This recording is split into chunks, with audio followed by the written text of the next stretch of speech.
पिछले 24-48 घंटों में ऐसा क्या बदल गया जो पिछले 70 दिनों से चला आ रहा था? तो उसमें ऐसा क्या इंटेल इनपुट आ गया, क्या ऐसा फैसला हो गया है कि जिसके बाद ट्रंप की ये स्थिति बन गई है? वैभव भी हमारे साथ जुड़े हुए। वैभव,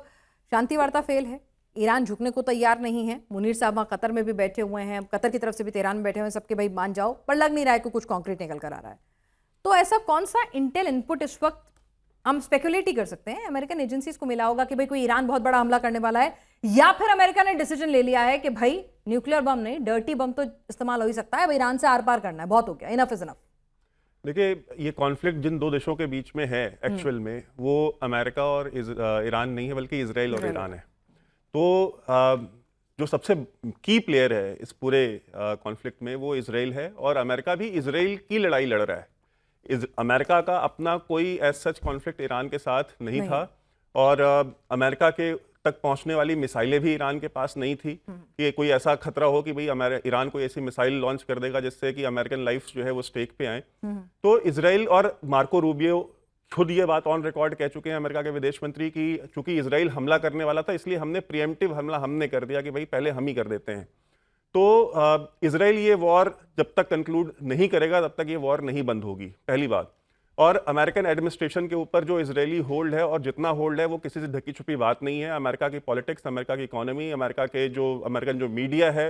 वो सब कहीं ना कहीं जो है वो ज़ायनिस्ट लॉबी जो है वो कंट्रोल करती है। ये सब बातें हम कर चुके हैं, अब सवाल यही है, मैं वही कह रही हूँ कि भाई ये सब हमें पता है कि भाई लॉबी काम कर रही है, इजराइल की लड़ाई, ये सब कुछ मालूम है, लेकिन अब सवाल ये है कि अब ये लड़ाई कहाँ जा रही है? अगर ट्रंप का जिस तरह का पैनिक मोड में रिएक्शन हो रहा है, चाइना से जिस तरह से उनकी एक तरह से इंटरनेशनल बेइज्जती उन्हें मिली है,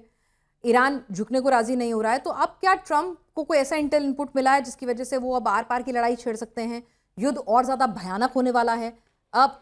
क्या समझे, या फिर कोई शांति डील भी हो सकती है? भाई नहीं, पीस नहीं हो सकता। मैं आपके प्रोग्राम में कह चुका हूं कि इजराइल ने, और जो नाराजगी जिसकी आपने प्रोफेसर साहब ने बताया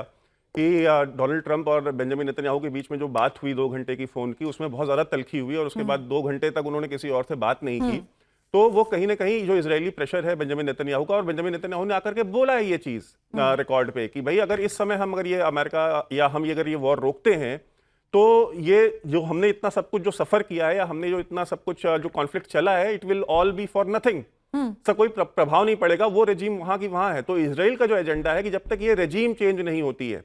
जब तक नहीं चेंज करेंगे, तब तक ये वॉर नहीं रुकेगी। तो ये भी हो सकता है कि इजराइल कोई बहुत बड़ा हमला करने वाला हो, क्योंकि देखिए आप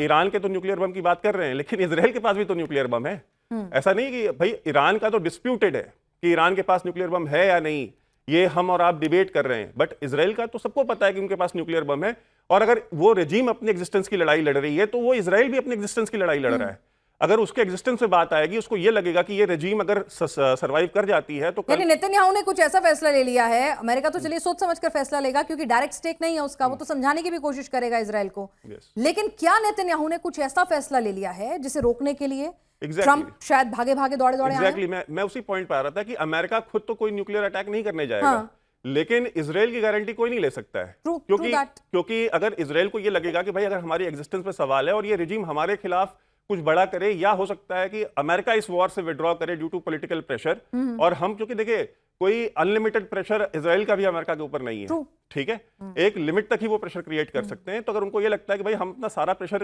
एक्सर्ट कर चुके हैं, उसका कोई नतीजा नहीं निकल रहा है और ये पीस की तरफ ही जा रहे हैं, तो अमेरिका, अगर इजराइल सोचता है कि नहीं ठीक है हमें न्यूक्लियर अटैक करना है, तो इजराइल कर सकता है। एंड इजराइल के पास फिर वो जस्टिफिकेशन होगा कि भाई हमारी एग्जिस्टेंस का सवाल था, ईरान हमारे ऊपर करने वाला था, तो हमने प्रीएम्प्टिव स्ट्राइक की है। वो तो ऐसा भी हो सकता है कि नेतन्याहू ने कुछ ऐसा फैसला ले लिया हो जिसे रोकना ट्रंप के लिए बहुत जरूरी हो, ट्रंप इसलिए भागे भागे दौड़े आए हो, तो नेतन्याहू क्या आज की रात कोई बड़ा हमला कर सकते हैं, इससे भी इनकार नहीं किया जा सकता।